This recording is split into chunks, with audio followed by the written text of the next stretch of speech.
Hello friends, எப்படி இருக்கீங்க? Welcome to Karthik show. இன்னைக்கு நம்ம இந்த வீடியோல இப்போ சாஃப்ட்வேர் துறையில் அதிக வருமானம் தரக்கூடிய 7 ஜாப் ப்ரொஃபைலை பற்றி பார்க்க போகிறோம். இந்த ஒவ்வொரு ஜாபை பற்றின மேலோட்டமான விளக்கம், அதுக்கப்புறம் அந்த ஜாபுக்கு எவ்வளவு சேலரி இப்போ மார்க்கெட்டில் இருக்குது அப்படிங்கிற விஷயத்தையும் பார்க்க போகிறோம். இந்த சேலரி இன்ஃபர்மேஷன் நான் கொடுக்கறதுக்கு வலைதளங்களில் ஏற்கனவே அந்த வேலைகளில் இருந்த பலர் அவங்களோட சேலரி எவ்வளோ அப்படிங்கிற விஷயத்தை அனானிமஸாக பதிவு பண்ணியிருப்பாங்க. அனானிமஸ்னு சொல்லும்போது அவங்க பெயர் சொல்லாமல் பதிவு பண்ணியிருப்பாங்க. அந்த தகவல்களை சேகரித்து தான் அவங்களோட சேலரி எவ்வளோ அப்படிங்கிறத பற்றி நம்ம பார்க்க போகிறோம். வீடியோக்குள்ள போகலாம். Stay tuned.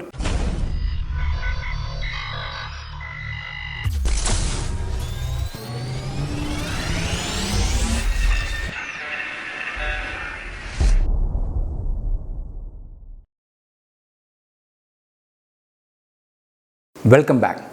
சரி, இந்த 7 ஜாப் ப்ரொஃபைல் நான் சொல்கிறதுக்கு இந்த ஆர்டர்னு பார்த்துட்டிங்கன்னா நம்ம ஆவரேஜ் சேலரி எவ்வளோ மார்க்கெட் கொடுக்குறாங்கிறத பொறுத்து சின்னதுலேருந்து பெரிய லெவல் வரைக்கும் போகலாம். அதில் நான் முதல்ல பார்க்குறது ஃபுல் ஸ்டாக் டெவலப்பர். இப்போ ஃபுல் ஸ்டாக் டெவலப்பர்னா என்னென்னு பார்த்துட்டிங்கன்னா, இப்போ ஒரு வெப் அப்ளிகேஷனை உருவாக்கும் போது அதில் ஃப்ரண்ட் அண்ட் பேக் அண்ட் 2 பகுதி இருக்கும். ஃப்ரண்ட் அண்ட்னா நம்ம பார்க்குற இன்டர்ஃபேஸ். இப்போ யூடியூப்பில் நம்ம முன்னாடி ஸ்க்ரீன்லாம் பார்க்குறோம் பார்த்தீங்களா, அதெல்லாம் ஃப்ரண்ட் அண்ட் அப்படின்னு சொல்லுவாங்க.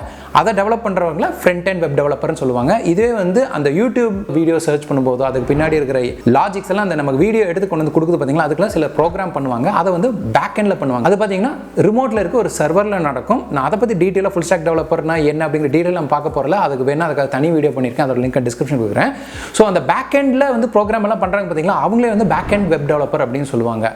இப்போ வெப் டெவலப்மெண்ட்டில் முன்னெல்லாம் பார்த்துட்டிங்கன்னா ஃப்ரண்ட் எண்டுக்குன்னு தனி ஆள் இருந்திருப்பாங்க, பேக் எண்டுக்குன்னு தனி ஆள் இருந்திருப்பாங்க. ஆனால் இப்போ ஃப்ரண்ட் அண்ட் பேக் எண்ட் ரெண்டையுமே ஃபுல்லாக பண்ணுறவங்கள ஃபுல் ஸ்டாக் டெவலப்பர் அப்படின்னு சொல்லுவாங்க. ஸோ இந்த ஃபுல் ஸ்டாக் டெவலப்பருக்கு இப்போ மார்க்கெட்டில் அதிக டிமாண்ட் இருக்குது. இந்த ஃபுல் ஸ்டாக் டெவலப்மெண்ட்டில் பார்த்தீங்கன்னா நிறைய டெக்னாலஜி பயன்படுத்துவாங்க. சிலர் ஜாவா ஃபுல் ஸ்டாக் டெவலப்பர் இருப்பாங்க, அப்புறம் பைத்தான் ஃபுல் ஸ்டாக் டெவலப்பர் இருப்பாங்க. இந்த மாதிரி அதில் என்ன டெக்னாலஜி பயன்படுத்துங்க போது ஃபுல் ஸ்டாக் டெவலப்மெண்ட்டில் நிறைய வகைகள் இருக்குது. ஆனால் பொதுவாக ஃபுல் ஸ்டாக் டெவலப்பருக்கு மார்க்கெட்டில் நல்ல டிமாண்ட் இருக்குது. இந்த ஃபுல் ஸ்டாக் டெவலப்பருக்கான சேலரி எவ்வளோ அப்படிங்கிற விஷயத்தை நீங்கள் இங்கே பார்க்கலாம். ஃபுல் ஸ்டாக் டெவலப்பருக்கு பார்த்தீங்கன்னா குறைஞ்சபட்சம் வருஷத்துக்கு 4 லட்சத்துலேருந்து அதிகபட்சம் வருஷத்துக்கு 10 லட்சம் வரைக்கும் கிடைக்குது. நீங்கள் ஒரு பிகினராக போகும்போது இதோட ஆவரேஜ் சேலரி அப்படிங்கிறது பார்த்துட்டோம்னா 8 லட்சம் ஆவரேஜ் சேலரி. ஸோ இது எத்தனை பேர் தங்களோட சேலரியை பதிவு பண்ணியிருக்காங்கன்னு பார்த்தீங்கன்னா 452 பேர் தங்களோட சேலரி சொல்லியிருக்காங்க. அதை வச்சு இந்த ரேஞ்ச் இருக்குது. மினிமம் 4 லட்சத்துலேருந்து அதிகபட்சம் 10 லட்சம் மட்டும் ஆவரேஜ் 8 லட்சம் அப்படிங்கிறது இங்கே கொடுத்துருக்காங்க. இது நம்ம மேலும் கீழே போய் பார்த்தோம்னா ஒவ்வொரு நிறுவனத்துக்கு எவ்வளவு ஆவரேஜ் சேலரி கிடைக்குது அப்படிங்கிறதும் தகவலும் இங்கே இருக்குது. ஓகேவா? சரி, இப்போ ஃபுல் ஸ்டாக் டெவலப்பருக்கான ஆவரேஜ் சேலரி 8 லட்சமா இருக்குது வருஷத்துக்கு. நம்ம அடுத்து பார்க்குற ஜாப் ப்ரொஃபைல் டெவாப்ஸ் இன்ஜினியர். இந்த டெவாப்ஸ் இன்ஜினியரை பற்றி சொல்லணும்னா முன்னாடியெல்லாம் பார்த்தீங்கன்னா டெவலப்மெண்ட்டுக்குன்னு ஒரு டீம் இருக்கும். அதாவது ஒரு அப்ளிகேஷனை டெவலப் பண்ணுறோம்னா அந்த அப்ளிகேஷனை டிசைன் பண்ணி அதை கோடு பண்ணி டெவலப் பண்ணி யூனிட் டெஸ்ட்லாம் பண்ணி அதை டெஸ்டிங்க்கு கொடுப்பாங்க. இப்படி ஒரு டெவலப்மெண்ட் டீம் இருக்குது. அதை டெஸ்டிங் டீம் கொடுத்துக்க அந்த டெஸ்டிங் டீம் என்ன பண்ணணும்னா அதையெல்லாம் டெஸ்ட் பண்ணி அதில் பக் இருந்ததுன்னா அதை மறுபடியும் டெவலப்மெண்ட் டீம் கிட்ட கொடுப்பாங்க. டெவலப்மெண்ட் டீம் அந்த பக்கை ஃபிக்ஸ் பண்ணி இது ஒரு சைக்கிள் மாதிரி போயிட்டு இருக்கும். இது கம்ப்ளீட் ஆனதுக்கப்புறம் ஆபரேஷன்ஸ் டீம்ங்கிறவங்க அதை டிப்ளாய் பண்ணி அதை மானிட்டர் பண்ணுவாங்க, எப்படி அந்த அப்ளிகேஷன் நல்லா இருக்குது அப்படின்னு. இப்போ டெவாப்ஸ் இன்ஜினியர் அப்படிங்கிறது பார்த்தீங்கன்னா அவர் டெவலப்மெண்ட் டீமுக்கும் ஆபரேஷன் டீமுக்கும் நடுநிலையாக பொதுவாக இருந்து ஒரு ப்ராடக்ட் டிசைன் பண்ணி டெவலப் பண்ணி டிப்ளாய் பண்ணி ப்ரொடக்ஷனில் போய் சேர்ற வரைக்கும் அதை சப்போர்ட் பண்ணி மானிட்டர் பண்ணுவாங்க. அவங்க டெவலப்மெண்ட் டீம் கூட வேலை செய்வாங்க, QA டீம் கூட வேலை செய்வாங்க, ஒரு ஆபரேஷன் டீம் கூட அவங்க வேலை செய்வாங்க. சில நேரங்களில் அவங்களே ஒரு ஆபரேஷன்ஸ் டீமாகவும் இயங்குவாங்க. இந்த டெவாப்ஸ் இன்ஜினியரோட வேலை அது மட்டும் இல்லாமல் இப்போ டெப்ளாய்மெண்ட் பண்ணி அந்த அப்ளிகேஷன் ப்ரொடக்ஷனுக்கு போயிடுச்சுன்னா அதை மானிட்டர் பண்ணுறதும் அதோட பர்ஃபார்மன்ஸ் எப்படி இருக்குது அப்படிங்கிறத பார்க்குறதுக்கும் டெவாப்ஸ் இன்ஜினியரோட முக்கியமான வேலையாக இருக்கும். அதுக்கப்புறம் இந்த டெவலப்மெண்ட்லேருந்து QAலேருந்து டிப்ளாய்மெண்ட்டுக்கு போகிறதுக்கு சில ஸ்டெப்ஸ்லாம் இருக்கும் பார்த்தீங்களா, ப்ராசஸ் இருக்கும் பார்த்தீங்கன்னா, அந்த ப்ராசஸை வேகப்படுத்துறதுக்கு ஆட்டோமேட் பண்ணுறதுக்கு அதில் புதுசாக டூல்ஸ் பயன்படுத்துறதுக்கு அந்த டூல்ஸ் அவங்களோட இந்த ஒர்க் ஃப்ளோவை வேகப்படுத்துறதுக்கு பெரிதளவு உலகம். அந்த மாதிரி சில டூல்ஸ் எல்லாம் பயன்படுத்தி டெவலப்மெண்ட் டீம் ஹெல்ப் பண்ணுறது, டெஸ்டிங் டீம் ஹெல்ப் பண்ணுறது, டிப்ளாய்மெண்ட் டீம் ஹெல்ப் பண்ணுறது, இது மாதிரி பல வேலைகளில் எண்ட் டு எண்ட் அவங்க ஒரு சக்கரம் போல இயங்குவாங்க. இந்த டெவாப்ஸ் இன்ஜினியருக்கான டிமாண்ட் இப்பெல்லாம் பெரிய பெரிய நிறுவனங்கள்ல அதிகமாயிட்டே இருக்குது. இப்போ டெவாப்ஸ் இன்ஜினியர்னா என்னங்கிறது மேலோட்டமாக புரிஞ்சிருக்கும். அதற்கான சேலரி எவ்வளவுன்னு பார்த்தீங்கன்னா டெவாப்ஸ் இன்ஜினியருக்கான ஆவரேஜ் சேலரின்னு பார்த்துட்டிங்கன்னா 8 லட்சம், வருஷத்துக்கு 8 லட்சம் சொல்கிறாங்க. குறைந்தபட்சம் 5 லட்சத்துலேருந்து அதிகபட்சம் 12 லட்சம் வரைக்கும் இதுக்கான சேலரி இப்போ இந்தியாவில் இருக்குது.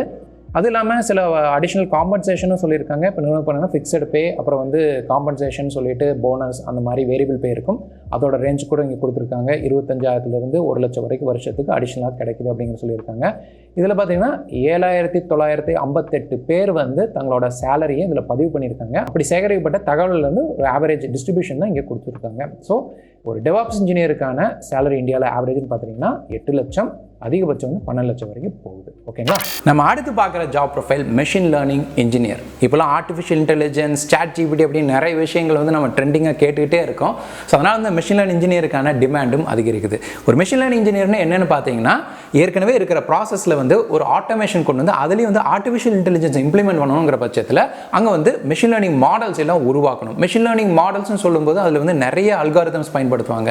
அந்த அல்காரிதம் தான் செயல்படுத்துறதுக்கு சில ப்ரோக்ராமிங் எல்லாம் எழுதுவாங்க. ஸோ அந்த மாதிரியெல்லாம் பண்ணுறவங்களெல்லாம் வந்து மெஷின் லேர்னிங் இன்ஜினியர் சொல்லுவாங்க. மெஷின் லேர்னிங் இன்ஜினியர் என்ன பண்ணுவாங்கன்னா, பைத்தான் போன்ற ப்ரோக்ராமிங் லாங்குவேஜை பயன்படுத்தி மெஷின் லேர்னிங் மாடல்ஸை உருவாக்கி அந்த மெஷின் லேர்னிங் மாடல்ஸ் மூலிமா பிஸ்னஸுக்கு என்ன தேவையோ அதை வந்து இந்த ரிசல்ட்ஸை கொண்டு வருவாங்க. மெஷின் லேர்னிங் சொல்லும்போது அதில் நிறைய வகைகள் இருக்குது. சூப்பர்வைஸ் லேர்னிங், அன்சூப்பர்வைஸ் லேர்னிங் இருக்குது, டீப் லேர்னிங், நியூரல் நெட்வொர்க்ஸ் அப்படின்னு நிறைய வகைகள் இருக்குது. ஒரு மெஷின் லேர்னிங் இன்ஜினியருங்கிறது ஒரு பேஸ்லேருந்து ஆரம்பித்து அட்வான்ஸ் லெவல் வரைக்கும் அவங்களோட கரியர் க்ரோத் இருக்கும். இப்போ பார்த்தீங்கன்னா இந்த மெஷின் லேர்னிங் இன்ஜினியருக்கான டிமாண்ட் வந்து ரொம்ப அதிகமாக இருக்குது. ஸோ அவக்கான சேலரி எவ்வளோ அப்படிங்கிற இன்ஃபர்மேஷன் நம்ம பார்க்கலாம். ஆனால் அதுக்கு முன்னாடி உங்களுக்கு வந்து மெஷின் லேர்னிங் இன்ஜினியர் ஆகணும் அப்படின்னு நினச்சிங்கன்னா அதுக்கு நீங்கள் வந்து முக்கியமாக தெரிஞ்சுக்க வேண்டிய லாங்குவேஜ் வந்து பைத்தான் ப்ரோக்ராமிங். ஸோ இந்த பைத்தான் ப்ரோக்ராமிங்கை ஈஸியாக தமிழில் கற்றுக்கிறதுக்கு நாங்கள் வந்து எங்களோட வெப்சைட்டில் பைத்தான் ப்ரோக்ராமிங் ஃபார் பிகினர்ஸ் அப்படிங்கிற கோர்ஸை லான்ச் பண்ணியிருக்கோம். அதில் பார்த்தீங்கன்னா உங்களுக்கு ப்ரோக்ராமிங் நாலேஜே இல்லைனாலுமே அடித்தளத்துலேருந்து ஸ்டெப் பை ஸ்டெப்பாக சிஸ்டமேட்டிக்காக பைத்தான் ப்ரோக்ராமிங்கை கற்றுக் கொடுக்குறோம். ஸோ அது மூலிமா நீங்கள் பைத்தான் ப்ரோக்ராமிங்கோட ஃபண்டமெண்டல் ஸ்ட்ராங் ஆகிட்டு அதில் ப்ராஜெக்ட்ஸ் நிறைய இருக்குது. அதை முடிக்கும்போது உங்களுக்கு பைத்தான் ப்ரோக்ராமிங்கில் நல்ல ஃபவுண்டேஷன் கிடைச்சிரும்.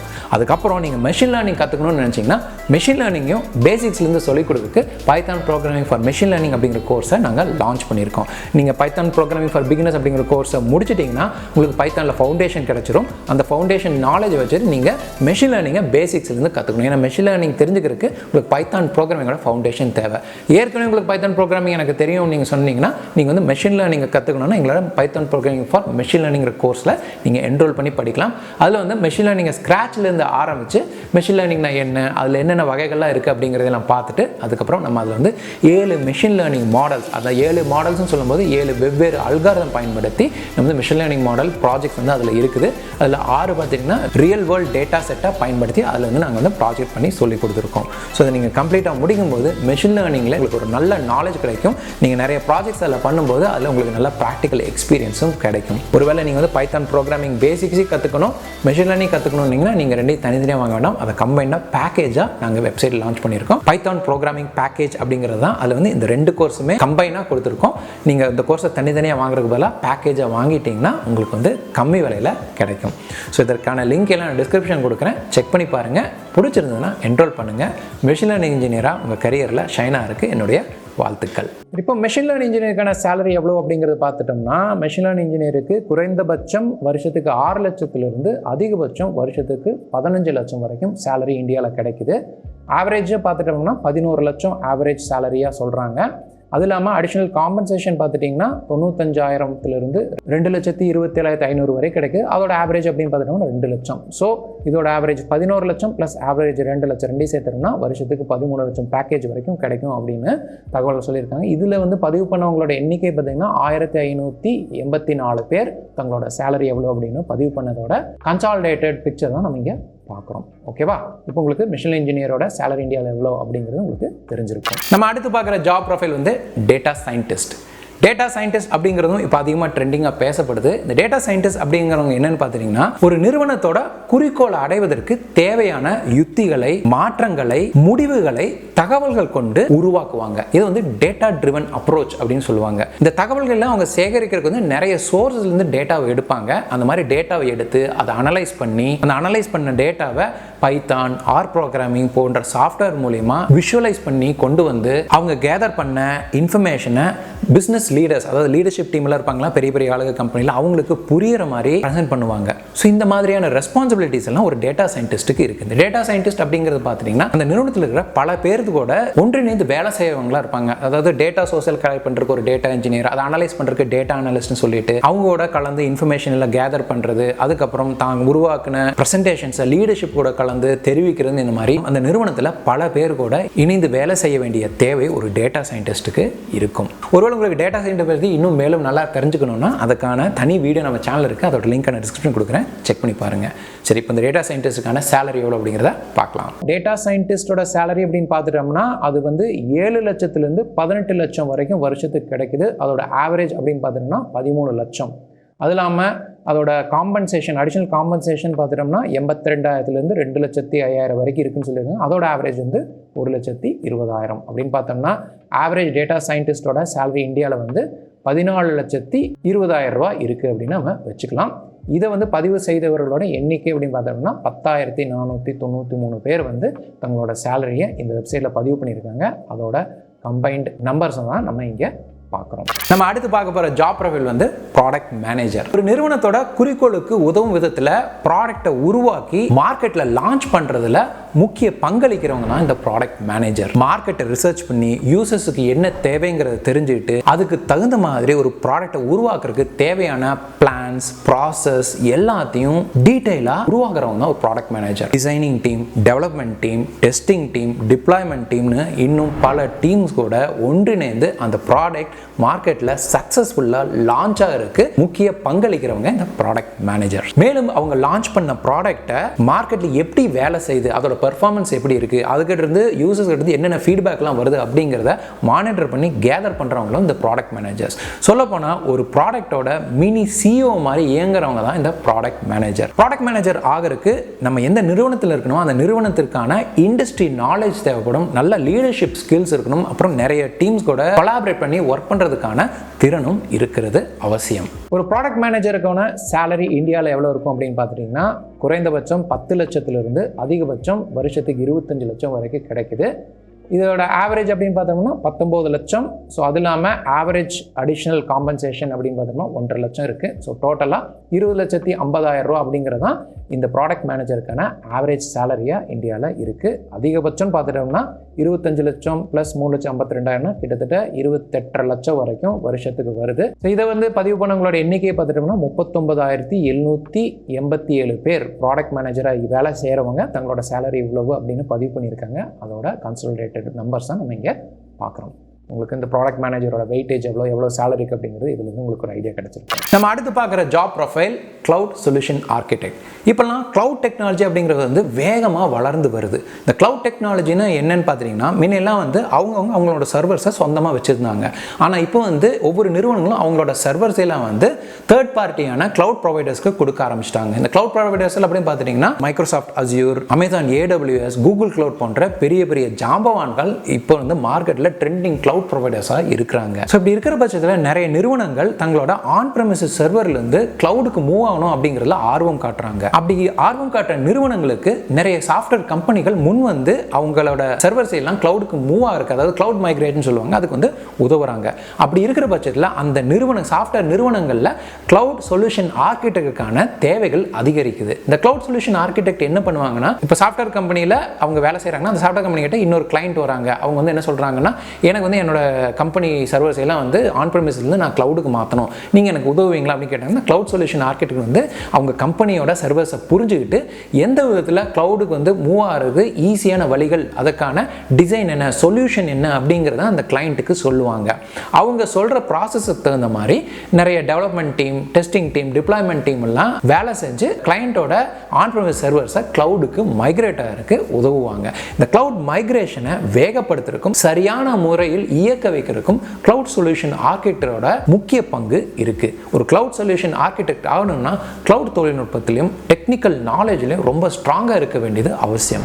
இந்த கிளவுட் டெக்னாலஜி பற்றி நீங்கள் மேலும் தெரிஞ்சுக்கணும்னா அதற்காக தனி வீடியோஸ் இல்லை நிறைய வீடியோஸே நம்ம சேனலில் பண்ணியிருக்கோம். அதுக்கான லிங்க் நான் டிஸ்கிரிப்ஷன் கொடுக்குறேன், செக் பண்ணி பாருங்கள். இப்போ நம்ம கிளவுட் சொல்யூஷன் ஆர்கிடெக்டரோட சேலரி இந்தியாவில் எவ்வளோ அப்படின்னு பார்ப்போம். அதோட ஆரம்பம் பார்த்துட்டிங்கன்னா 8 லட்சத்திலிருந்து வருஷத்துக்கு 8 லட்சத்திலிருந்து வருஷத்துக்கு 30 லட்சம் வரைக்கும் சேலரி இருக்குது அப்படின்னு பதிவு பண்ணியிருக்காங்க.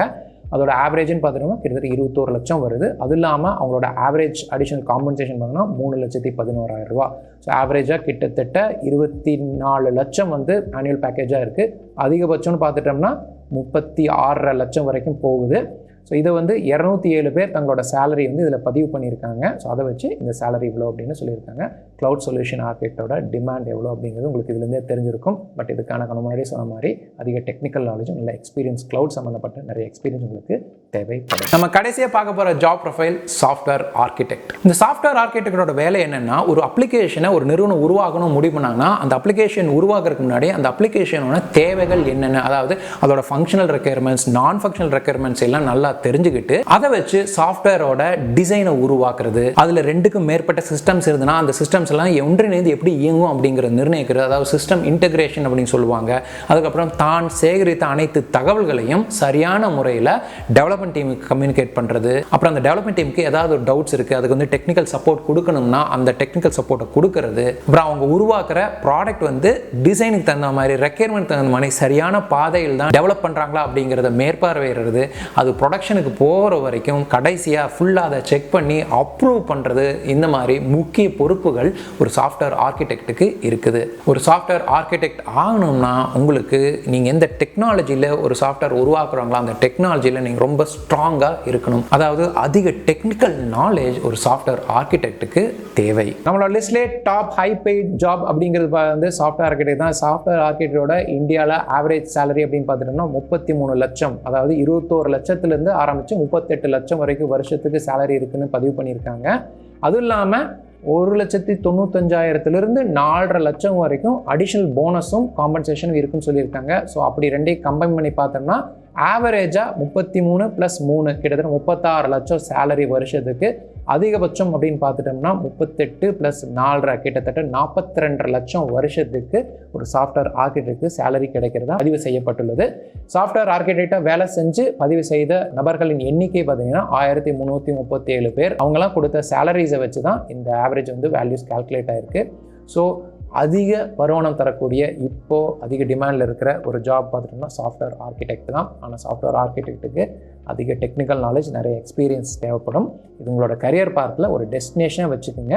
கண்டிப்பாக இதை வந்து அடையணும்னா நீங்கள் நிறைய டெக்னிக்கலை கற்றுக்க வேண்டியது இருக்கும். It will be a journey in your software career. So இந்த வீடியோவில் நம்ம பார்த்த இந்த 7 ஜாப் ப்ரொஃபைல் பற்றின மேலோட்டம் விளக்கம் உங்களுக்கு புரிஞ்சிருக்குன்னு நினைக்கிறேன். அதுக்கான டிமாண்ட் மார்க்கெட்டில் எப்படி இருக்குது அப்படிங்கிறதையும் நீங்கள் இந்த சேலரி வச்சு தெரிஞ்சிருந்திருக்கலாம். பட் ஒவ்வொரு ஜாபுக்குமே வந்து சில ரெக்யர்மெண்ட்ஸ் இருக்குது. அதை பற்றி நம்ம டீட்டெயிலாக பார்க்கல. சில ஜாப்ஸ் நீங்கள் ஃப்ரெஷராகவே ஜாயின் பண்ணலாம். சில ப்ரொஃபைல் அந்த ப்ராடக்ட் மேனேஜர், அதுக்கப்புறம் இந்த டேட்டா சயின்டிஸ்ட், சாஃப்ட்வேர் ஆர்கிடெக்ட் ஆகிறதுக்கு வந்து உங்களுக்கு அதிக எக்ஸ்பீரியன்ஸ் பெரிய பெரிய நிறுவனங்கள் எல்லாம் எதிர்பார்ப்பாங்க. ஸோ அந்த மாதிரி ஒவ்வொரு ஜாபுக்கும் சில ப்ரீ ரெக்யர்மெண்ட்ஸ் இருக்குது. ஸோ அதை வச்சு தான் இந்த சேலரியும் கொடுக்குறாங்க. இதை தவிர இன்னும் மார்க்கெட்லேருந்து இன்னும் புதுசாக நிறைய வேலை வாய்ப்புகள் உருவாகிட்டு இருக்கு. நம்ம ஏற்கனவே நம்மளோட சேனல் முன்னாடி ப்ராம்ப்ட் இன்ஜினியர் அப்படின்லாம் ஒன்று பார்த்துருவோம். பட் அதற்கு வந்து ஏற்கனவே போதுமான நபர்கள் அவங்களோட சேலரி இன்ஃபர்மேஷனில் கொடுக்கல. ஏன்னா இது வந்து இப்போ எமர்ஜ் ஆகிட்டு வர சாஃப்ட்வேர் ஜாப்ஸ். எதிர்காலத்தில் இதே மாதிரி நம்ம சேகரித்த மாதிரி நிறைய பேர் வந்து ப்ராம்ப்ட் இன்ஜினியராக இருக்கிறவங்களும் வந்து அனானிமஸாக இந்த தங்களோட சேலரி அப்படிங்கிற தகவலை கொடுப்பாங்க. அப்படி இருக்கும்போது அதை கலெக்ட் பண்ணி நம்மளோட சேனலில் போடுறோம். இப்போதைக்கு நிறைய பேர் அதிகமாக கொடுத்த சேலரி இன்ஃபர்மேஷன் வச்சு தான் நான் வந்து 7 ஜாப் ப்ரொஃபைலை சூஸ் பண்ணி நம்ம இந்த வீடியோவில் பார்த்துருக்கோம். இதை தவிர வேறு ஏதாவது ஜாப் ப்ரொஃபைல் உங்களுக்கு வந்து தெரிஞ்சிருந்ததுன்னா அதை வந்து கமெண்ட் பாக்ஸ் சொல்லுங்கள். இந்த 7 ஜாப் ப்ரொஃபைலில் உங்களோட விருப்பம் என்னவாக இருக்கும் அப்படிங்கிறதையும் நீங்கள் கமெண்ட் பாக்ஸில் சொல்லுங்கள். இந்த வீடியோ உங்களுக்கு பிடிச்சிருந்ததுன்னா லைக் பண்ணுங்கள். இது வேறு யூஸ்ஃபுல்லாக இருக்கும்னு நினச்சிங்கன்னா கண்டிப்பாக ஷேர் பண்ணுங்கள். இதே மாதிரி நிறைய வீடியோ பார்க்கணும்னா நம்ம சேனலுக்கு சப்ஸ்கிரைப் பண்ணுங்கள். இன்னொரு நல்ல வீடியோட மறுபடியும் பார்க்குறேன். அடுத்தது கார்த்திக் சைனிங் ஆஃப். பாய்.